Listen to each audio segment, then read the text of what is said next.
যেমন আমার প্রবাসী ভাই যারা আছে, দিন রাত পরিশ্রম করছে, মিডল ইস্টে যারা আছে, এখানকার তুলনায় তাদের ওখানে তাপমাত্রা অনেক বেশি, কিন্তু তারপরও তারা কাজের মধ্যে চলে যাচ্ছে।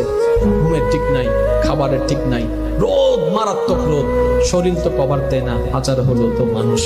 তারপরও যখন শরীর ক্লান্ত হয়ে যায়, যখন চিন্তায় চলে আসে পরিবারের কথা, মায়ের চেহারা বেশি উঠে, বউয়ের চেহারা বেশি উঠে, সন্তানদের ভবিষ্যতের চেহারা বেশি উঠে, সে আবার নতুনভাবে একটা শক্তি অনুভব করে আবার কাজের মধ্যে লেগে যায়। ঘামের পর ঘাম পড়ছে, খাবারের কোনো ঠিক নাই, পানির কোনো ঠিক নাই। ও ভাই, এত করছো কেন, এত কষ্ট কেন সহ্য করছো?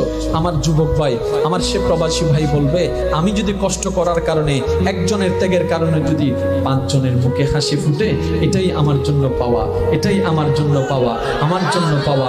এবার এটাই হচ্ছে পুরুষ জাতি, দিন রাত করে যাচ্ছে, এটাই করা দরকার, এটাই সুন্নত, এটাই দায়িত্ব, কর্তব্য পালন করতে হবে। কিন্তু শ্রদ্ধার সাথে বলি, নিজেরটা ভুলে যায়েন না, কারণ 99% আপনি যাদের জন্য করছেন তারাই চোখ উল্টাই ফেলবে, এটাই বাস্তব। ইচ্ছাই হোক অনিচ্ছাই হোক, করোনাকালীন সময় তার বাস্তব প্রমাণ পৃথিবীকে দেখাই দিয়েছে। আপনরা পর হয়ে গিয়েছে, আপনরা পর হয়ে গিয়েছে, চিহ্নেওয়ালা অচিন হয়ে গিয়েছে, কিন্তু তখনও বান্দারা বারবার স্মরণ করছে একজনকে, আল্লাহ। আল্লাহ